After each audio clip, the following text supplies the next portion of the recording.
Hey everyone, it's me Anjali Verma and welcome back to my channel. So आज के इस video में हम कुछ क्वेश्चंस डिस्कस करने वाले हैं जो कि तुम्हारे प्रीवियस ईयर क्वेश्चन पेपर्स में से ही हैं। ये 2020 का सेट है, इसमें जो भी क्वेश्चंस हैं वो हम डिस्कस करेंगे। ठीक है, तो सबसे पहले हमारा क्वेश्चन है how much charge in terms of Faraday is required to reduce 1 mole of MnO4 minus to Mn2+। ये क्वेश्चन कैसे होगा, देखो MnO4 माइनस Mn2+ में मुझे रिड्यूस करना है। पहले मुझे इस इक्वेशन को बैलेंस करना पड़ेगा। कैसे करते हैं, यहाँ पे O4 है तो यहाँ पे भी मुझे 4 ऑक्सीजन चाहिए होंगे। ठीक है, तो यहाँ पे कैसे लाएंगे हम, H2O ऐड कराएंगे एंड कितने 4। बट यहाँ पे देखो अब हाइड्रोजन नहीं है तो उसके लिए मैं क्या करूँगी, 4 × 2 कितना हो जाएगा 8, सो 8H+ आ जाएगा। अब चार्ज देखो यहाँ पे कितना है, टोटल चार्ज 8 - 1 7 एंड यहाँ पे कितना है 2। तो मुझे कितना चाहिए, दोनों में इक्वल चाहिए ना, तो यहाँ पे मुझे 5 इलेक्ट्रॉन क्या करने पड़ेंगे, ऐड करने पड़ेंगे, तभी जाके 7 - 5 कितना होगा, 2 होगा। तो विच मीन्स कितने इलेक्ट्रॉन्स या फिर कितना चार्ज मुझे रिक्वायर्ड है, 5 इलेक्ट्रॉन्स हैं यहाँ पे, तो विच मीन्स 5 फैराडे चार्ज। ठीक है, बिकॉज हम मोल की बात कर रहे हैं ना, तो हम फैराडे लिखेंगे ना कि यहाँ पे कूलम। तो 5 फैराडे इसका आंसर आ गया।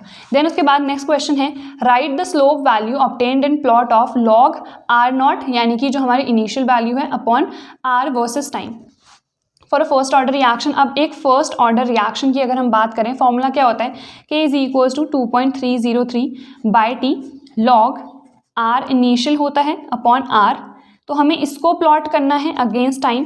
तो कैसे आएगा, देखो K = this log R0/R। अब देखो इसमें हम क्या करेंगे, इसको मैं इस साइड ले लेती हूँ, = K/2.303 × T।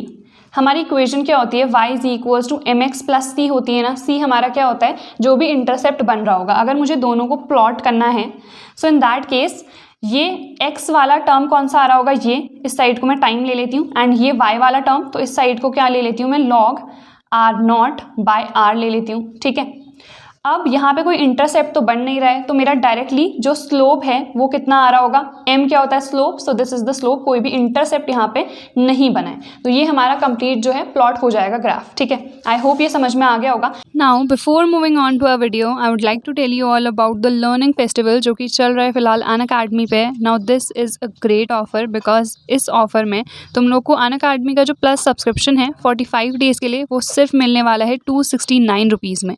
Now you people would be wondering कि यहाँ तो 299 लिखा है। सो अगर मेरा कोड यूज़ करोगे जो कि है ANJV10, जो कि स्क्रीन पे तुम्हें क्लियरली दिख रहा होगा, सो तुम लोग को एडिशनल 10% ऑफ मिलेगा। 300 का तो ऑलरेडी अनअकैडमी प्रोवाइड कर रही है, यानी कि 299 का, एंड इसमें भी अगर तुम्हें एडिशनल 10% ऑफ मिलेगा, सो 30 रुपीज़ का तुम्हें डिस्काउंट मिलेगा, and you will get this plus subscription for ₹269। So Unacademy plus subscription के बहुत सारे बेनिफिट्स हैं, लाइक लाइव क्लासेस होती हैं daily with the top educators. जो भी एजुकेटर तुम्हें अच्छा लगता है उसकी क्लास में तुम लोग एनरोल कर सकते हो। ऑल्सो 24/7 डाउट सॉल्विंग होता है, विच मीन्स कोई भी अगर तुम्हें डाउट है तो तुम वहाँ पे जाके पूछ सकते हो and you will instantly get the solution. Doubt solving live sessions भी होते हैं इसमें। Also in case you miss any of the live classes, तो अनलिमिटेड एक्सेस होता है तुम्हारी रिकॉर्डेड क्लासेस का भी। पर्सनलाइज्ड एकेडमिक काउंसलिंग तुम लोग को मिलती है। इसके साथ साथ जो भी PDF मटीरियल है वो फ्री ऑफ कॉस्ट तुम्हें मिलता है सारे ही एजुकेटर्स का। सो एक सब्सक्रिप्शन के अंदर तुम्हें बहुत सारे बेनिफिट्स देखने को मिल रहे हैं, एंड इससे सस्ता ऑफर अनअकैडमी कभी भी तुम्हें प्रोवाइड नहीं करने वाली है। सो ग्रैब दिस अपॉर्चुनिटी। सिर्फ 269 रुपीज़ में तुम्हें अनअकैडमी का प्लस सब्सक्रिप्शन मिलने वाला है फॉर 45 डेज। तो इस अपॉर्चुनिटी को अभी ग्रैब करो एंड मेरा कोड ANJV10 डेफिनेटली यूज़ कर लेना। Then CH3ONH2 on reaction with NaOH and Br in alcoholic medium gives। Very simple question. ये तुम्हारी कौन सी रिएक्शन है, हॉफमैन ब्रोमामाइड, विच मीन्स यहाँ पे क्या बनेगा CH3NH2। बिकॉज हमें पता है अगर 2 कार्बन है तो एक कार्बन कम हो जाता है, एंड हेंस यहाँ पे CH3NH2 बनेगा। Then the oxidation state of nickel in this क्या होती है, वेरी सिंपल 0, एंड इसका IUPAC नेम क्या होगा, टेट्रा कार्बोनिल निकल। In the same way FeCO5 अगर होता तो उसमें भी आयरन की ऑक्सीडेशन स्टेट होती 0। देन हमारे पास एसर्शन रीजन टाइप क्वेश्चंस तो है नहीं, तो ये वाले प्रैक्टिस कर लेते हैं। Define adsorption with an example. Adsorption क्या होता है, जैसे यहाँ पे कोई भी एक सरफेस है, इसके ऊपर पार्टिकल्स आके अक्यूमुलेट हो गए हैं, इकट्ठा हो गए हैं, so that is adsorption. That is the accumulation of the particles और molecular species over some other surface, तो उसको हम क्या कहते हैं, एड्सॉर्प्शन। एग्जाम्पल क्या हो गया, हाइड्रोजन ऑन एक्टिवेटेड चारकोल हो गया, या फिर water vapours on silica gel. तो there are many more examples. What is the role of adsorption heterogeneous catalysis. Catalysis वाला कंप्लीट पोर्शन तुम्हारा हट गया है तो इसे तुम्हें प्रैक्टिस नहीं करना है। Then is define Brownian movement. तो जो जिगजैग मोशन हो रहा होता है, जैसे ये मेरे पार्टिकल्स हैं, इनका जिगजैग रैंडम मोशन अकर कर रहा है, तो इसको हम कहते हैं ब्राउनियन मूवमेंट। तो सिंपल तुम्हें लिखना है the zigzag motion of the colloidal particles of the dispersed phase are known as या फिर is known as the Brownian movement. Then what is the cause, क्या होता है, ये मेरे पार्टिकल्स हैं डिस्पर्स्ड फेज के, यहाँ पे एक डिस्पर्जन मीडियम भी मेरा होगा। सो जब भी ये इधर आते हैं ना तो अनइक्वली बम्पार्ट होते हैं, मतलब पार्टिकल मेरा इधर आया फिर इसको कभी इधर डाल देगा, यहाँ पे कोई पार्टिकल आया इसको इधर डाल देगा, तो अनइक्वल बम्बार्टमेंट हो रहा है।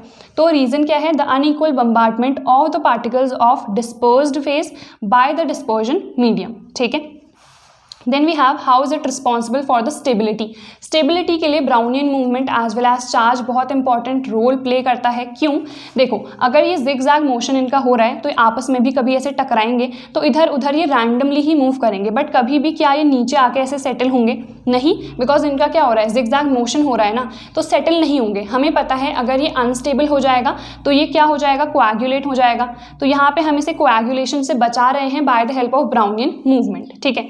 Then we have IUPAC name लिखना है इसका, तो क्या होगा, देखो 6 है यहाँ पे, तो हेक्सा साइनो, एंड यहाँ पे देखो ये क्या है हमारा एक एनायनिक स्पीशी है तो हेक्सा साइनो फेरेट हो जाएगा, एंड ऑक्सीडेशन स्टेट कितनी आएगी 3, तो हेक्सा साइनो फेरेट 3 आयन इसका नेम हो जाएगा। ठीक है। हाइब्रिडाइजेशन बताना है, कैसे बताओगे, वैसे तो कंप्लीट इसे एक्सप्लेन करना पड़ता है, बट यहाँ पे मैं बहुत शॉर्ट वे में तुम्हें एक्सप्लेन कर देती हूँ। CN क्या है, हमारा एक स्ट्रॉन्ग लिगेंड है। स्ट्रॉन्ग लिगेंड क्या करता है, पेयरिंग, जब भी पेयरिंग हो जाती है तो हाइब्रिडाइजेशन हमारा D2sp3 होता है। अगर यहाँ पे कोई वीक लिगेंड होता जैसे H2O हो गया तो इन दैट केस वो पेयरिंग नहीं करता तो हाइब्रिडाइजेशन sp3d2 होता। ठीक है। Then we have the difference between ambidentate and chelating ligand. Ambidentate जैसे CN और NC हो गया, तो यहाँ पे जो डोनेशन है कार्बन से भी हो सकता है और नाइट्रोजन से भी हो सकता है, तो ऐसे टाइप के लिगेंड को हम कहेंगे एम्बाइडेंटेट लिगेंड, जिसमें क्या हो रहा है, हम किसी भी 2 तरह के आटम से डोनेशन कर सकते हैं। ठीक है। Then we have the chelating ligand. Chelate का क्या मतलब होता है, कोई भी एक पॉलीडेंटेट लिगेंड जिसमें 2 या फिर उससे ज़्यादा क्या है, डोनर एटम्स हैं।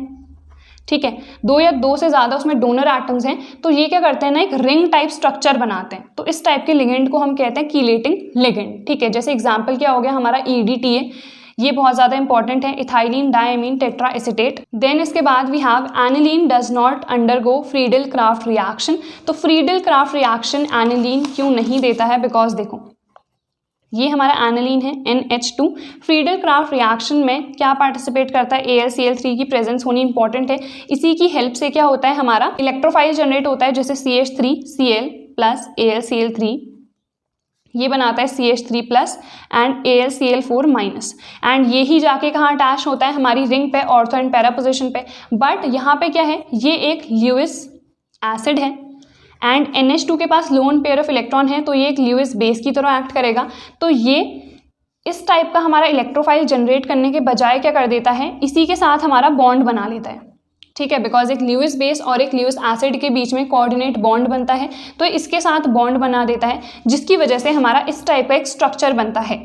वैसे 1 मार्क्स का क्वेश्चन है तो इतना लेंदी तुम्हें लिखने की जरूरत नहीं है, बट इफ़ यू वांट तो ये स्ट्रक्चर भी तुम लोग बना सकते हो। अगर देखो डायरेक्ट डोनेशन हो रहा है तो इस पर पॉजिटिव चार्ज आएगा एंड इस पर हमारा नेगेटिव चार्ज हो जाएगा, तो which means because of this donation यहाँ पे एक बॉन्ड बन रहा है, तो कोई भी हमारा जो फ्रीडल क्राफ्ट रिएक्शन में प्रोडक्ट बनना चाहिए था, यानी कि ऑर्थो एंड पैरा पोजिशन पे आना चाहिए था हमारा इलेक्ट्रोफाइल, तो वो नहीं आया, हेंस ये हमारी फ्रीडल क्राफ्ट रिएक्शन नहीं देगा। ठीक है। Then aromatic primary amines can not be prepared by Gabriel phthalimide reaction या फिर गैब्रियल थैलेमाइड सिंथेसिस। इसमें क्या होता है, जो हमारी रिएक्शन हो रही होती है, जैसे ये हमारा क्या है, थैलेमाइड है, फिर हम इसे रिएक्ट कराते हैं KOH के साथ, H2 यहाँ पे रिमूव होता है, फिर यहाँ पे क्या होता है, K आके यहाँ पे अटैच हो जाएगा, है ना।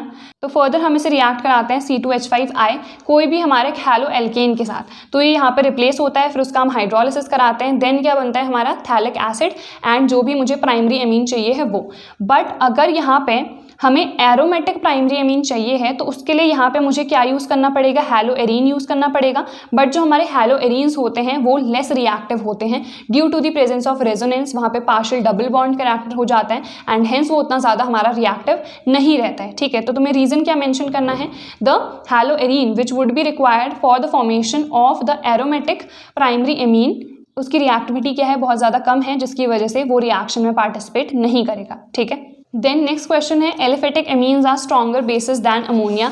तो ऐसा क्यों होता है? जैसे एलिफेटिक एमीन में ले लेती हूँ C2H5NH2, ठीक है, एंड दैन अमोनिया तो NH3। तो यहाँ पे क्या है, तीनों हाइड्रोजन से सराउंडेड है हमारा नाइट्रोजन, तो यहाँ पे इसका कुछ ना कुछ हमारा बेसिक नेचर होगा। बट अगर यहाँ पे एक R ग्रुप यानी कि एक हमारा एल्किल ग्रुप भी आ जा रहा है तो वो क्या शो करता है, वो शो करता है प्लस आई इफेक्ट, जिसकी वजह से इलेक्ट्रॉन डेंसिटी यहाँ पे इंक्रीज हो गई, तो ऑब्वियसली ये ज़्यादा बेसिक होगा। इन द सेम वे यहाँ पे बेसिकली दो रीज़न होते हैं, एक तो हमारा ये वाला रीज़न हो गया, सेकेंड रीज़न हमारा होता है the stability of the cation which is formed. मतलब NH3 ने जब रिएक्ट किया पानी के साथ तो यहाँ पे NH4+ बना और OH- बनेगा, ठीक है।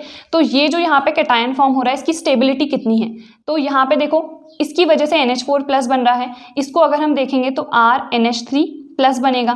तो यहाँ पे दोनों में से ज़्यादा स्टेबल कौन सा है, हमारा ये वाला ज़्यादा स्टेबल होता है। In the same way because हमारा जो R है वो प्लस आई इफेक्ट शो कर रहा है, तो इलेक्ट्रॉन डेंसिटी वो इंक्रीज करता है, एंड इलेक्ट्रॉन डेंसिटी पे ही कंप्लीटली क्या डिपेंड कर रहा है, हमारा बेसिक कैरेक्टर, ठीक है। तो आई होप ये क्वेश्चंस तुम लोग को समझ में आए होंगे। ये कंप्लीट मैंने शो भी कर दिया है कि प्रीवियस ईयर्स में आए हैं, बिकॉज ये सारे जो भी क्वेश्चंस है ना ऑलरेडी मैं तुम्हें प्रैक्टिस करवा चुकी हूँ। तो सेशंस भी तुम लोग देख सकते हो, अनअकैडमी पे मैं डेली लेक्चर्स वगैरह ले रही हूँ, प्रीवियस ईयर्स करवा रही हूँ वहाँ पे। सो वो सेशंस भी तुम लोग ज्वाइन कर सकते हो इफ़ यू पीपल वांट। सारी लिंक्स डिस्क्रिप्शन बॉक्स में प्रोवाइड कर दूंगी मैं। So that's all for today's video. I hope this was useful. Don't forget to like, share and subscribe to my channel, and I see you guys in the next video.